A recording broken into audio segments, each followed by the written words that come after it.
नमस्कार दोस्तों, बालाजी स्टडी अड्डा में आपका स्वागत है। सीटेट अपर प्राइमरी साइंस के जो है इंपॉर्टेंट क्वेश्चन प्रैक्टिस सेट हम ऑलरेडी 5 प्रैक्टिस सेट करा चुके हैं। साइंस वाली प्लेलिस्ट में मिल जाएगी, यदि आपने नहीं देखा है तो उसको देख लीजिएगा।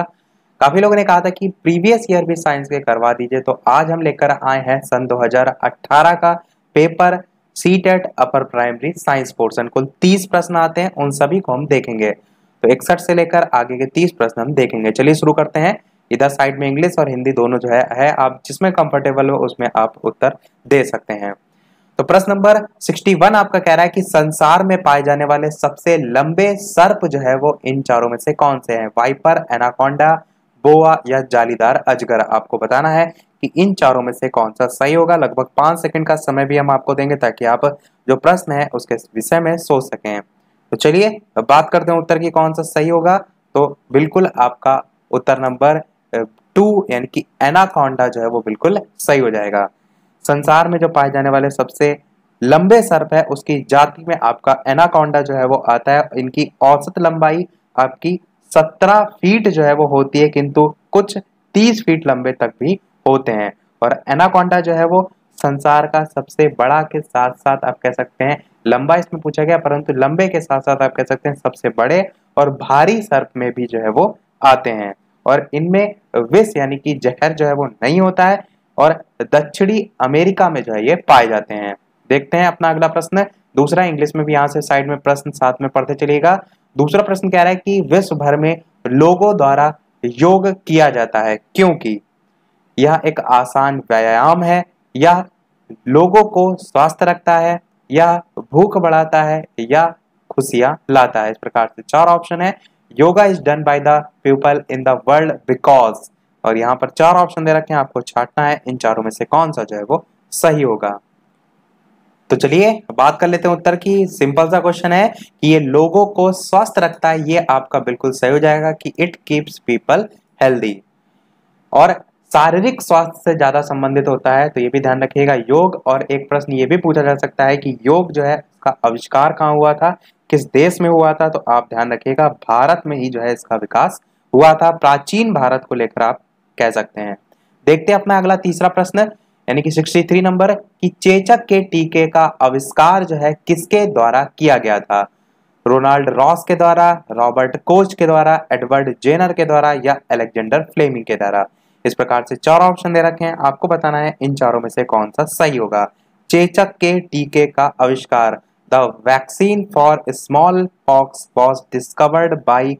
4 ऑप्शन दे रखे हैं, आपको छांटना है कौन सा जो है वो सही होगा। चलिए बात करते हैं उत्तर की कौन सा सही होगा। तो आपका एडवर्ड जेनर बिल्कुल सही हो जाएगा। जो छोटी चेचक है उसकी वैक्सीन की खोज करने का श्रेय एडवर्ड जेनर जो है वो इनको जाता है। और वैक्सीन की खोज के बाद ही जो ये रोग है काफी जब फैल रहा था तब जाकर इस पर कह सकते हैं नियंत्रण पाया गया था। और जो एडवर्ड जेनर है इनके विषय में ये ध्यान रखिएगा कि ये एक ब्रिटिश चिकित्सक जो है वो थे। इसके साथ साथ इन्हीं एडवर्ड जेनर को इम्यूनोलॉजी के जनक के रूप में भी जाना जाता है। साथ में जो इंफॉर्मेशन मैं प्रोवाइड करा रहा हूँ इनसे भी प्रश्न बन सकता है, इसलिए ध्यान से जो है वो सुनिएगा और जो चीज लगे नोट डाउन करने वाली वो आप नोट भी कर सकते हैं। देखते हैं अपना अगला प्रश्न 64 की निम्नलिखित में से किसका उपयोग एक परिरक्षक के रूप में जो है वो किया जाता है? Copper sulphate, sodium benzoate, ammonium sulphate या सोडियम क्लोराइड। परिरक्षक क्या होता है? यानी कि जैसे आप देखते हैं खाना खराब हो जाता है तो उसमें हम कुछ चीज मिला देते हैं तो वो लंबे टाइम तक सुरक्षित रह सकती है, ये यहाँ पर पूछा गया है। और इसका सिंपल सा उदाहरण आपको अचार देखने में मिलता है। अचार में ये 4 ऑप्शन दे रखे हैं, इनमें से एक पड़ता भी है। Which one of the following is used as preservative. इस प्रकार से 4 ऑप्शन आपको दे रखे हैं। तो चलिए बात करते हैं उत्तर की कौन सा सही होगा। तो बिल्कुल यहाँ पर आपका ऑप्शन नंबर 2 सोडियम बेंजोएट जो है वो सही हो जाएगा। सूत्र इसका होता है NaC7+H5O2। ये जो है इसका यानी कि सोडियम बेंजोएट का सूत्र होता है और इसका यूज खाद्य परिरक्षक के रूप में किया जाता है। ये क्या कार्य करता है? जो खाद्य पदार्थ होते हैं उनकी जो सूक्ष्म या उसमें जो होने वाले सूक्ष्म जीव हैं उनकी वृद्धि होने के कारण कोई चीज खराब हो जाती है तो उसको रोकने का कार्य जो है वो करता है। देखते हैं अपना अगला प्रश्न 65 कि ईस्ट जो है इसका उपयोग किसके उत्पादन में जो है वो किया जाता है? अल्कोहल, दही, चीनी या साधारण नमक। आपको बताना है yeast is used for the production of. 4 option दे रखे हैं, आपको छांटना है इन चारों में से कौन सा जो है वो सही होगा। चलिए बात करते हैं उत्तर की कौन सा सही होगा। तो बिल्कुल बिल्कुल आपका यहाँ पर ऑप्शन नंबर 1 अल्कोहल जो है वो सही हो जाएगा। ईस्ट जो है ये आपका एक कोशिकीय कवक होता है। इसका उपयोग औद्योगिक स्तर पर जो शर्करा का घोल होता है उससे अल्कोहल जो है इसके निर्माण के लिए यूज जो है वो किया जाता है। चलिए देखते हैं अपना अगला प्रश्न 66 कि माइटोकॉन्ड्रिया जो है आपका रेशियो एटीपी दे रखा है और समानुपात आपको राइबोसोम का पूछा गया है। कार्बोहाइड्रेट, वसा, प्रोटीन या विटामिन, इन चारों में से कौन सा सही होगा। ऑप्शन ए, बी, सी या डी। तो चलिए बात करते हैं उत्तर की कौन सा जो है वो सही होगा।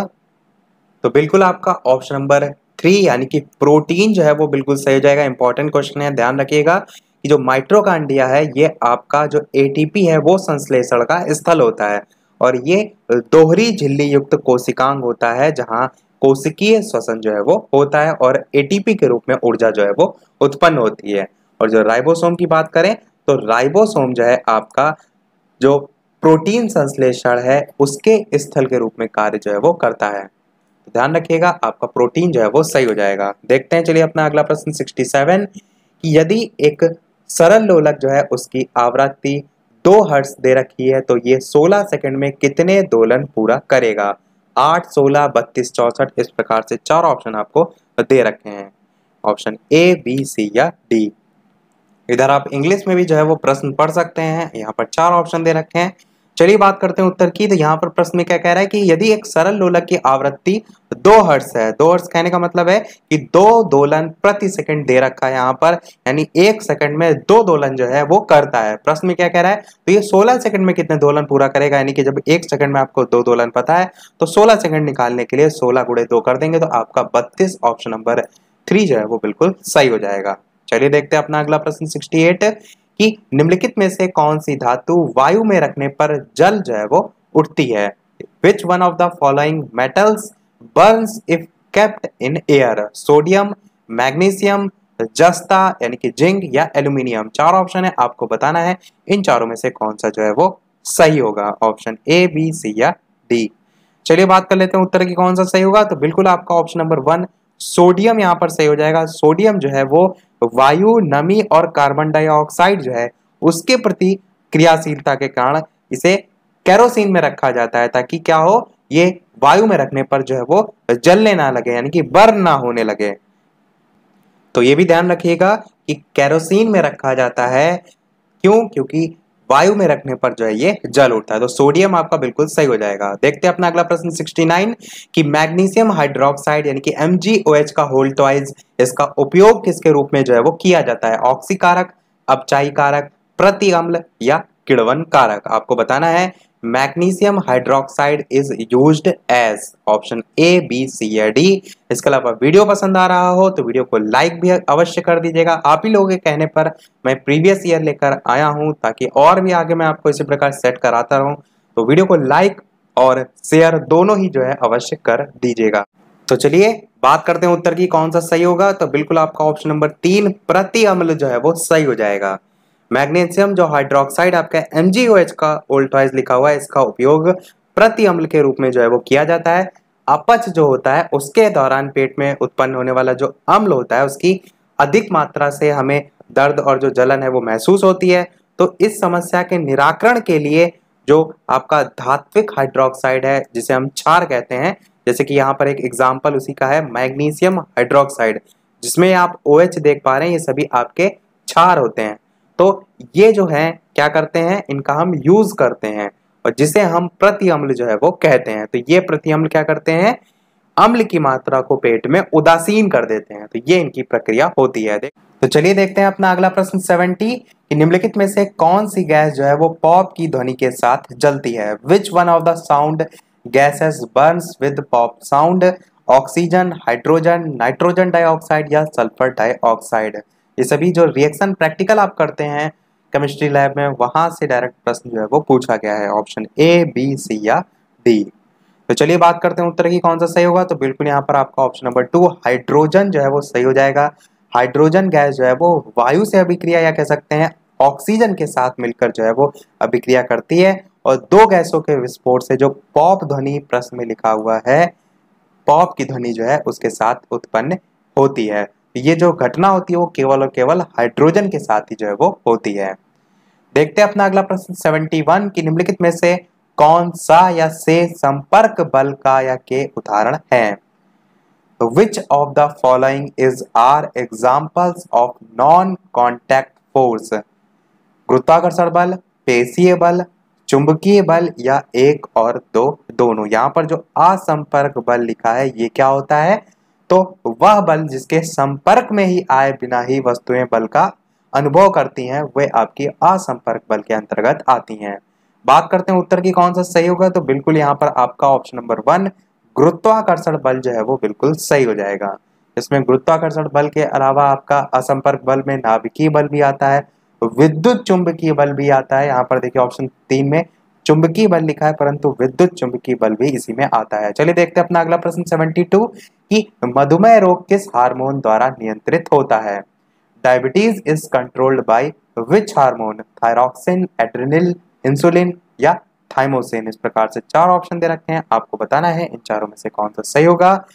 तो चलिए बात करते हैं उत्तर की कौन सा सही होगा। काफी बार प्रश्न रिपीट होता है और काफी इजी भी है कि इंसुलिन आपका बिल्कुल सही हो जाएगा। मधुमेह रोग का नियंत्रण इंसुलिन नामक हार्मोन से जो है वो होता है और जो अग्नाशय है उसकी बीटा कोशिकाओं द्वारा इसका स्रावण होता है। बहुत बार मैंने ये जो है वो बताया भी है। ये यकृत में जो अतिरिक्त जो शर्करा होती है उसको ग्लाइकोजन में परिवर्तित करके रुधिर शर्करा जो है उसके स्तर को समान बनाए रखने में कार्य करता है। देखते हैं अपना अगला प्रश्न 73 कि निम्नलिखित में से कौन सा पेट्रोलियम का उत्पाद नहीं है। मिट्टी का तेल, सीएनजी, पैराफिन मोम या bitumen. Which one of the following is not a product of petroleum. 4 option दे रखे हैं, आपको बताना है इन चारों में से कौन सा जो है वो सही होगा। ऑप्शन ए, बी, सी या डी। तो चलिए बात करते हैं उत्तर की कौन सा सही होगा। तो बिल्कुल आपका ऑप्शन नंबर जो 4 लिखा है बिटुमेन, इसी को हम बिटुमिनस कहते हैं। तो ये आपका सबसे प्रचलित कोयला में आता है जो कि आपका पेट्रोलियम उत्पाद नहीं होता है। यहाँ पर क्या पूछा है, कौन सा पेट्रोलियम उत्पाद जो है आपका नहीं है। और जो बिटुमिनस है इसमें 78 से लेकर 86% तक कार्बन की मात्रा होती है। यूज कहाँ होता है, तो घरों में ईंधन के रूप में जो है इसका यूज होता है।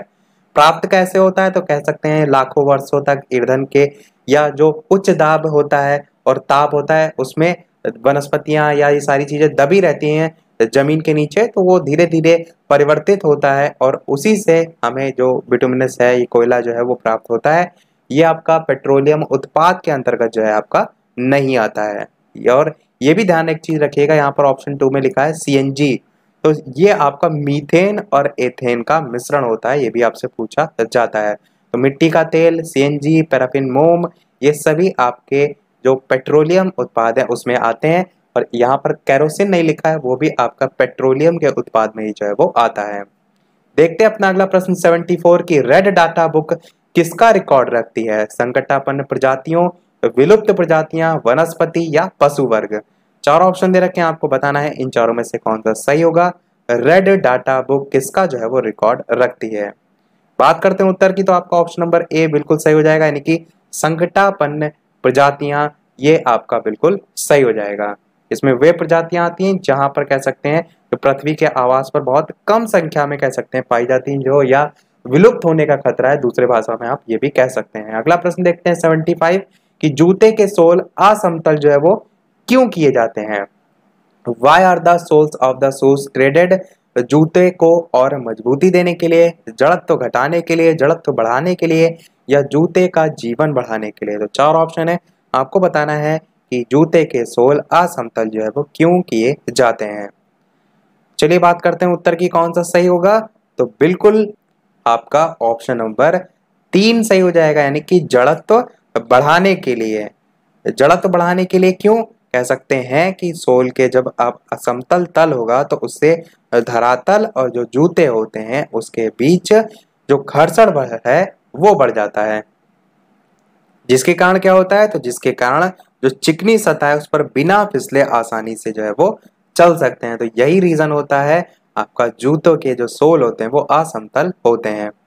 अगला प्रश्न देखते हैं 76 की। सारिका ने आसुत जल एक बोतल में जो है वो लिया और पता लगाने की कोशिश की कि वह विद्युत का सुचालक है या नहीं, उसे क्या प्राप्त होने की संभावना है। Sarika took distilled water in a bottle and tried to find whether it conducts electricity or not. What is she likely to find?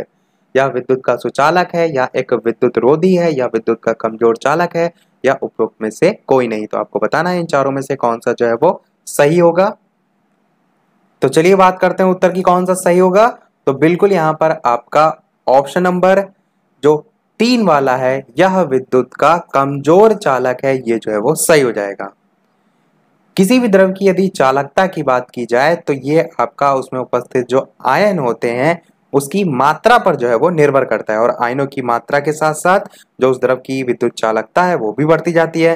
तो आशुद्ध जल की यदि बात करें, जो कि आपका प्रश्न में पूछा गया था, इसमें आपके अधिक आयन नहीं होते हैं, इसी के कारण यहाँ पर विद्युत जो है उसका कमजोर चालक जो है वो सही हो जाएगा, ऑप्शन नंबर 3। देखते हैं अपना अगला प्रश्न 77 कि निम्नलिखित में से कौन सा कथन सत्य आपको बताना है नहीं है।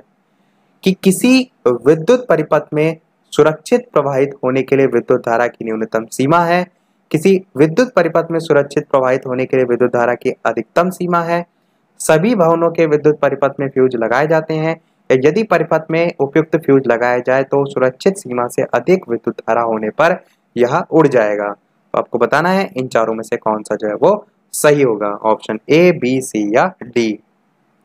तो चलिए बात करते हैं उत्तर की कौन सा सही होगा। तो आपका ऑप्शन नंबर 1 यहाँ पर सत्य नहीं है, क्योंकि यहाँ पर क्या प्रश्न में पूछा गया था, कौन सा कथन सत्य नहीं है।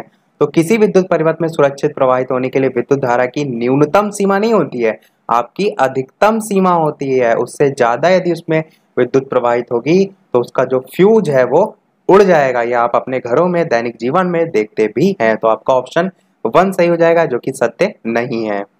अगला प्रश्न 78 कह रहा है कि निम्नलिखित में से किस स्थान की चक्रवात से सबसे अधिक प्रभावित होने की संभावना है। पोरबंदर, पुरी, मुंबई या Goa. Which one of the following places is most likely to be affected by cyclone. Option A, B, C, D, 4 option दे रखे हैं, आपको बताना है कौन सा सही होगा। तो चलिए बात कर लेते हैं उत्तर की। तो आपका ऑप्शन नंबर 2 पुरी जो है बिल्कुल सही हो जाएगा। जो चक्रवात है इसकी यदि बात करें तो ये आपका हवा या चक्रवात में जो हवा होती है वो सर्पिल आकार में पृथ्वी के उत्तरी गोलार्ध में दक्षिणावर्त और दक्षिणी गोलार्ध में वामावर्त जो है वो घूमती है। ये इसकी जो है वो स्थिति या प्रकृति के बारे में जो है वो ध्यान में रखिएगा। और इसके साथ साथ बंगाल की जो खाड़ी है उसमें सबसे अधिक जो आपके चक्रवात हैं भारत में वो जो है आपको देखने को मिलते हैं, या कह सकते हैं आते हैं। और यहाँ ऑप्शन के अकॉर्डिंग पूरी आपका सही हो जाएगा। अगला प्रश्न 79 कह रहा है कि पृथ्वी पर ऋतुएं जो है वो बदलती हैं क्योंकि पृथ्वी का घूर्णन अक्ष इसकी कक्षा के तल के लंबवत है, पृथ्वी का घूर्णन अक्ष इसकी कक्षा के तल के सापेक्ष झुका हुआ है, या पृथ्वी और सूर्य के बीच की जो दूरी है वो नियत नहीं है, या पृथ्वी का घूर्णन अक्ष इसकी कक्षा के तल के समांतर है। आपको बताना है इन चारों में से कौन सा सही होगा, ऑप्शन ए, बी, सी या डी। थोड़ा सा समय मैं यहाँ पर आपको 5 सेकंड एक्स्ट्रा दे रहा हूँ, इंग्लिश में भी आप पढ़ सकते हैं क्योंकि यहाँ पर प्रश्न थोड़ा सा आपका लेंदी है। चलिए बात कर लेते हैं उत्तर की कौन सा सही होगा। तो बिल्कुल यहाँ पर आपका ऑप्शन नंबर 2 सही हो जाएगा कि जो पृथ्वी है उसका घूर्णन अक्ष उसकी कक्षा के तल के सापेक्ष जो है वो झुका हुआ है। यही आपका पृथ्वी पर जो ऋतुएं बदलती हैं उसका कारण जो है वो हो जाएगा। देखते हैं अपना अगला प्रश्न 80। यहाँ पर प्रश्न 2 स्तंभ दे रखे हैं, एक तरफ ए एक तरफ बी, और आपको वृक्ष वितान, अपघटक, ह्यूमस, साई इस टाइप से दे रखे हैं। इधर दे रखा है पादप और जंतुओं के मृत ऊतक, एक जंगली जंतु, सूक्ष्म जीव, बड़े वृक्ष की शाखाएं। थोड़ा सा इसको जूम आउट कर देते हैं ताकि आपके ऑप्शन भी वहां पर देखने को मिले। अब आप ऑप्शन भी देख सकते हैं, आपको बताना है कि इन चारों में से कौन सा जो है वो सही होगा। ऑप्शन 1, 2, 3, 4 सही मिलान जो है आपको यहाँ पर करना है। किसके साथ किसका आप मिलान करेंगे ये आपको बताना है। तो चलिए अब बात कर लेते हैं उत्तर की कौन सा सही होगा। तो वृक्ष वितान जो है इससे आप मैच करेंगे बड़े वृक्ष की शाखाओं को। यानी कि आप ए का ऑप्शन नंबर 4 देखेंगे तो इसमें देखिए 4 किस में है, केवल और केवल आपका इसी ऑप्शन में है। यानी कि आप और ऑप्शन चेक भी ना करें तब भी आपका ऑप्शन नंबर 4 ही जो है वो बिल्कुल सही होगा। आगे भी देख लेते हैं। तो जो अपघटक है इससे आप मिलान करेंगे तो आपका सूक्ष्म जीव जो है इससे मैच करेगा। ह्यूमस की बात करें तो ये आपका जो पादप और जंतु हैं उनके मृत ऊतक होते हैं। और आपका बचा कौन सा, शाही, जो कि एक जंगली जंतु होता है। तो इस आधार पर आपका 4 3 1 2 ये आपका बिल्कुल सही हो जाएगा। ऑप्शन नंबर 4 जो है वो सही हो जाएगा। चलिए देखते हैं अपना अगला प्रश्न 81 कि विज्ञान में रचनात्मक आकलन क्यों महत्वपूर्ण है। यह लेना आसान है, it is easy to conduct, यह शिक्षार्थियों में वैज्ञानिक दृष्टिकोण के विकास में सहायक है, it helps in developing scientific temper in student, यह निदानात्मक है, या यह विज्ञान को अच्छे प्रकार से समझने में सहायक होता है। तो 4 ऑप्शन है, आपको बताना है कौन सा जो है वो सही होगा। तो चलिए बात करते हैं उत्तर की कौन सा सही होगा। तो बिल्कुल ही आपका ऑप्शन नंबर 3 यह निदानात्मक है, ये जो है वो सही हो जाएगा। निदानात्मक से क्या लेना देना है, मतलब कहने का मतलब है जो विज्ञान में रचनात्मक आकलन है इसके माध्यम से जो बच्चे अधिगम यानी कि सीखने में जो त्रुटि करते हैं उनका निदान किया जा सकता है, उन्हें दूर किया जा सकता है। तो आपका ऑप्शन 3 जो है वो हो जाएगा। अगला प्रश्न 82 कह रहा है कि विद्यालयों में विज्ञान मेले का आयोजन क्यों जो है वो किया जाता है। Why are the science fairs organised in schools. 4 option है, शिक्षार्थियों को विज्ञान में उच्च शिक्षा के लिए तैयार करने के लिए, शिक्षार्थियों को उनकी परीक्षा में अच्छे अंक प्राप्त करने में सहायता करने के लिए, शिक्षार्थियों में विज्ञान में सृजन और प्रयोग करने की क्षमता का विकास करने के लिए, या शिक्षार्थियों का उनके प्रदर्शन के आधार पर मूल्यांकन करने के लिए। आपको बताना है कौन सा जो है वो सही होगा। तो चलिए बात करते हैं उत्तर की, इन चारों में से कौन सा सही होगा। ऑप्शन ए, बी, सी या डी। तो यहाँ पर एक वर्ड लिखा है सृजन, मैंने इससे पहले भी बताया है। इस टाइप के वर्ड को थोड़ा सा ध्यान रखिएगा, जब आपको ना भी समझ में आए तो इनको देखकर आप लगा सकते हैं। विज्ञान मेले का आयोजन क्यों किया जाता है, तो जो शिक्षार्थी हैं उसमें विज्ञान में सृजन का प्रयोग करने की जो क्षमता है उसका विकास करने के लिए आपका बिल्कुल सही हो जाएगा। देखते हैं अपना अगला प्रश्न 83 कि एक शिक्षक के नाते निम्नलिखित में से किसे आप शिक्षण में वैज्ञानिक विधा जो है उसके लिए सबसे उपयुक्त समझते हैं।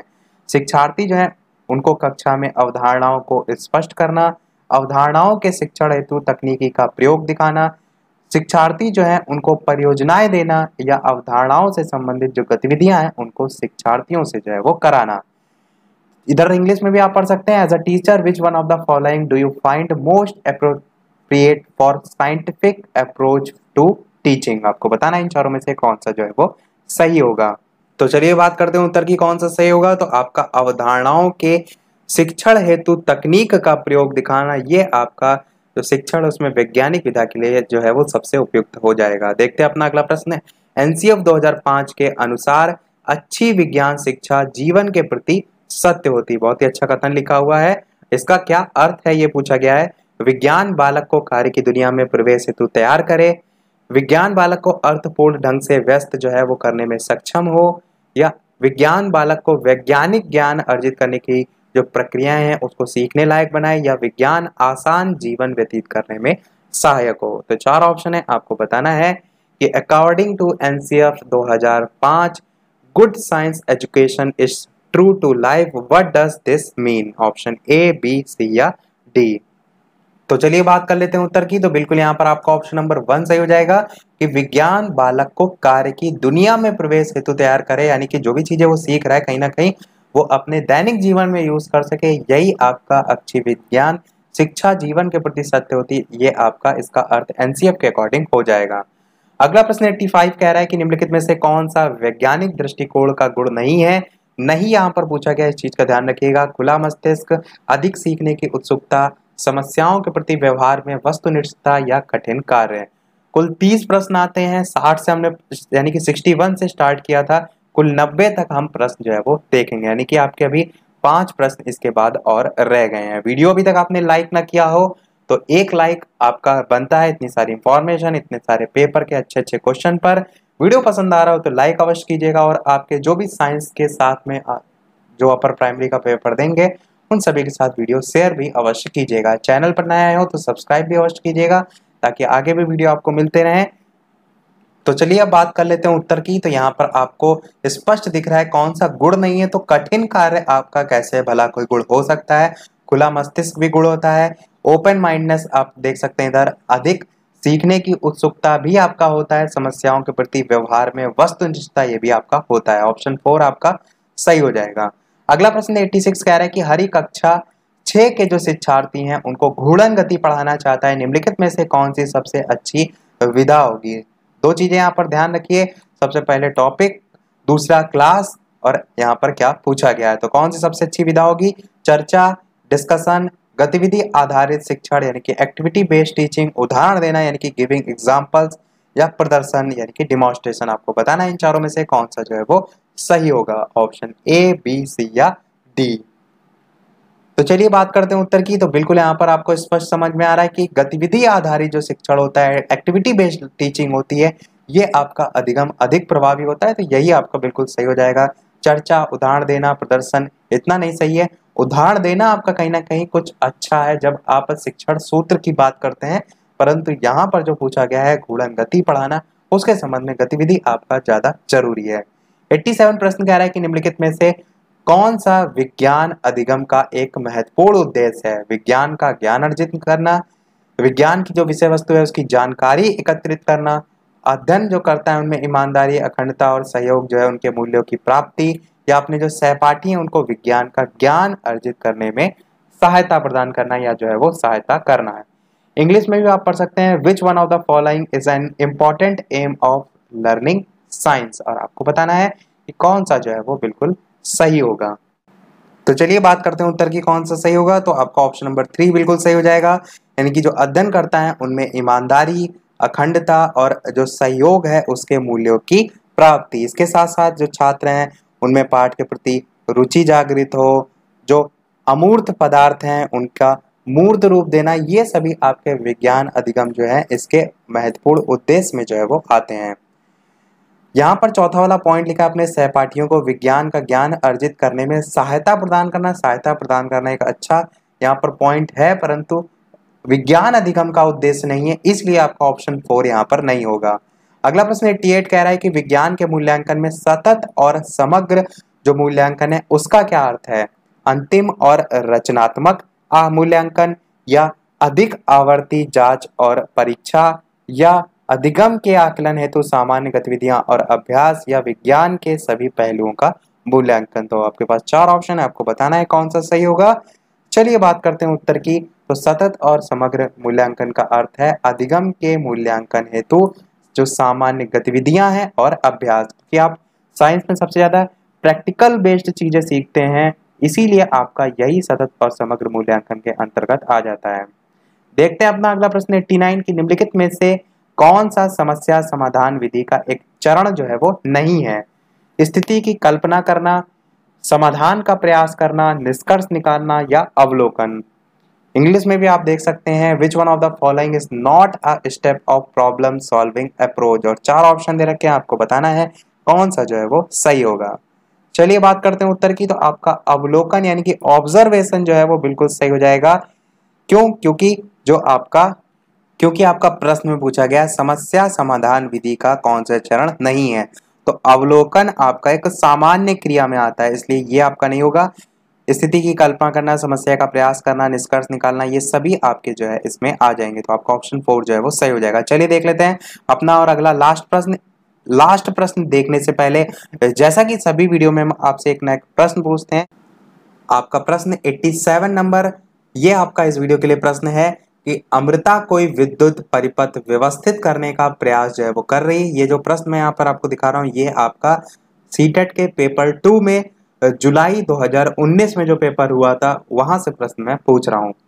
तो अमृता कोई विद्युत परिपथ व्यवस्थित करने का प्रयास कर रही है, उसके पास पर्याप्त संख्या में संयोजक तार नहीं है। परिपथ को पूरा करने के लिए वह नीचे दिए गए जो पदार्थ हैं उनमें से किस एक का उपयोग कर सकती है। मोटा धागा, स्टील का तार, कांच की छड़, या रबड़ का पाइप। इंग्लिश में भी आप प्रश्न देख सकते हैं। Amrita is trying to set up an electric circuit, she runs short of connecting wires, which of the following materials can she use to complete the circuit, thick thread, steel wire, glass rod या rubber pipe. तो option 1 2 3 4 कौन सा सही होगा? 87 number करके भी आप प्रश्न का उत्तर जो है वो बता सकते हैं। तो वीडियो के मेन कमेंट में सभी लोग इसका उत्तर अवश्य ट्राई करें। चलिए देख लेते हैं अब अपना अगला और इस वीडियो का लास्ट प्रश्न की निम्नलिखित में से कौन सा विज्ञान में अनुरूपता विधि का एक चरण है?